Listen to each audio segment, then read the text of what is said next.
Let's begin with the controls used to license each clinical trial for every routine injected childhood vaccine. Again, controls are critical because if you don't have a baseline of safety in your clinical trial, your comparison may not be appropriate when it comes to safety. It might be for efficacy, but not for safety. And so for the two current standalone hepatitis B vaccines, Engerix B and Recombavax HB, what you'll see is that they were licensed for children based on an uncontrolled trial. So there was no control group in the clinical trial relied upon to license those for children. What they were comparing it against is unknown.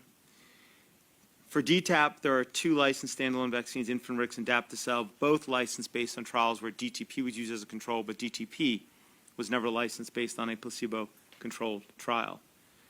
The three Hib vaccines you can see on this chart again when you go down the chain, Actib, licensed against the Hep B vaccine, which itself was not licensed based on a placebo-controlled trial. Same thing for Hibarex, Actib, then Hep B, then no control, and Pedvax-Hib, which was licensed against where the control was a lyophilized Pedvax-Hib, but the control group in the trial relied upon for that vaccine was an injection that included lactose, aluminum adjuvant, and thimerosal all in the vial. Again, not a placebo, not inert. And then the two PCV vaccines, you can see the chain as well. They were both licensed based on trials where Prevnar 13 was used as a control. Prevnar 13 was licensed based on a trial which Prevnar 7 was used as a control. Prevnar 7 was licensed based on a trial in which another investigational vaccine was used as a control. Prevnar 7 being the first licensed PCV vaccine, there was certainly no excuse to not use an inert control for that trial. IPOL, which was licensed based on a clinical trial with 3 days of safety review and no control group. It was licensed in 1990. This is not the same product that preceded it from 1955. The Salk vaccine, which was removed from the market in the 1960s. This one was made with Vero cells. It had 2, 4, or 8 times the amount of antigen, depending on whether you're talking type 1, 2, or 3. Had a different formulation, different manufacturing process, completely different product. At least OPV could have been used as a control, presumably, but that had no control. And then there's various influenza vaccines. I will not go through those because there are many of them, but they will be detailed in the memorandum that I'm submitting that will accompany this, that will include the citations for everything on some of these slides. Most of the citations are at the bottom, but for some of them, they were too voluminous. They needed to be put in a separate memorandum. And then on this slide, we're going to go through all of the vaccines given 7 months and recommended for routine injection 7 months and older. Again, these are all the routine injected standalone vaccines for 7 months and older on the CDC schedule currently. And as we go down the list, starting at the top, we've got MMR2, which was licensed in 1978 in a clinical trial that had less than 1,000 children, reviewed safety for 42 days. It was only 1 dose. And there was no control group. They could have presumably used the MMR1 was licensed in 1971, but they did not. They could have maybe used standalones. They did not. There was no control group. And it's a very different product, and it very much needed its own. It should have been done if they thought that MMR1 had a proper safety baseline.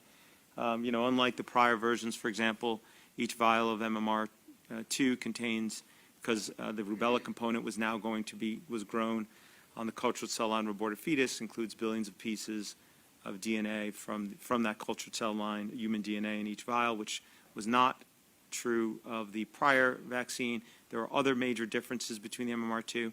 Should have been properly trialed. There was no control in that trial, and it was underpowered anyway, and reviewed safe 42 days. And those trial reports I think are fascinating. Folks should look at them. About a third of the kids had gastrointestinal issues. A third of the children had respiratory issues.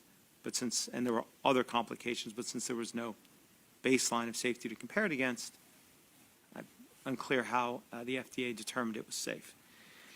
Then Priorix, which is more recently licensed MMR vaccine, you then used MMR2 in its as the control. And actually, when you look at that clinical trial, and you look at the amount of adverse events, serious adverse events, as well as new onset medical conditions, in the 6 months that they finally did review safety in that trial, they were similar, but they were, I would argue, concerning.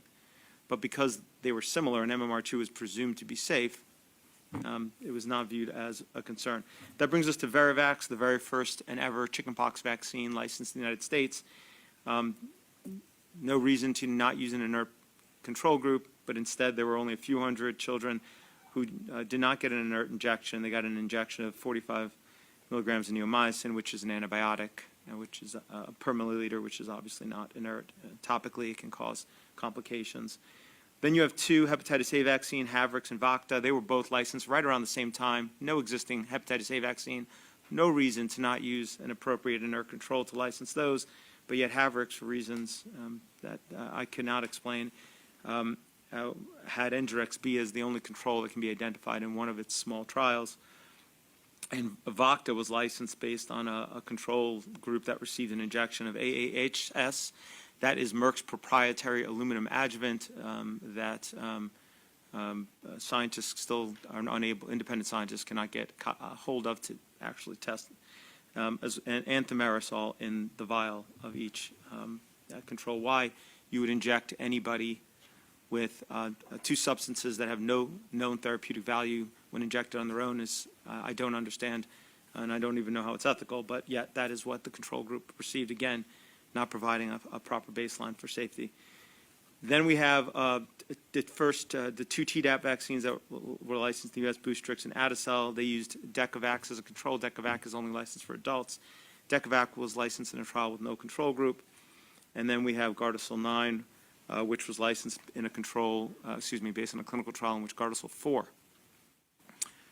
was used as the control for almost everybody, except for about 306 subjects who got did get a placebo, finally, an actual placebo, so you can use one, but only after they got 3 doses of Gardasil 4.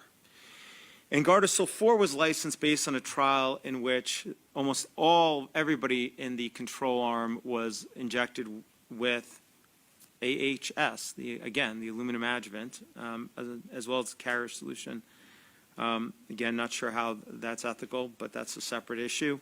And then a few hundred got just an injection of the carrier solution, which is labeled as a saline placebo in the package insert, interestingly, but in the underlying documents is clearly not. It included everything in the vial except for the antigens and the adjuvant, including the yeast protein and so forth. And finally, and I hope I'm not putting anybody to sleep, brings us to the meningococcal ACWY, and there's currently 2 on the schedule, Menveo and Menquadfi, and when you go down the chain of those, Menveo was licensed based on a trial in which Menactra was the control, Menactra of Menomune. Menomune was licensed without a control group. Same for the other one. Interestingly, today, if you pull up the package insert, and as required by federal regulations, Section 6.1 is supposed to reflect the clinical trial relied upon vis-a-vis safety for that product. And interestingly, the Menomune and the Menactra package insert, those are the 2 oldest ones, both have the same clinical trial listed in Section 6.1. The clinical trial relied upon to license Menactra, in which Menomune was the control. So apparently Menomune, Section 6.1 refers to a trial in which it was a control in its own package insert. Obviously, it didn't have that initially because that trial didn't exist. Okay, that takes us through every single standalone routine injected childhood vaccine on the schedule.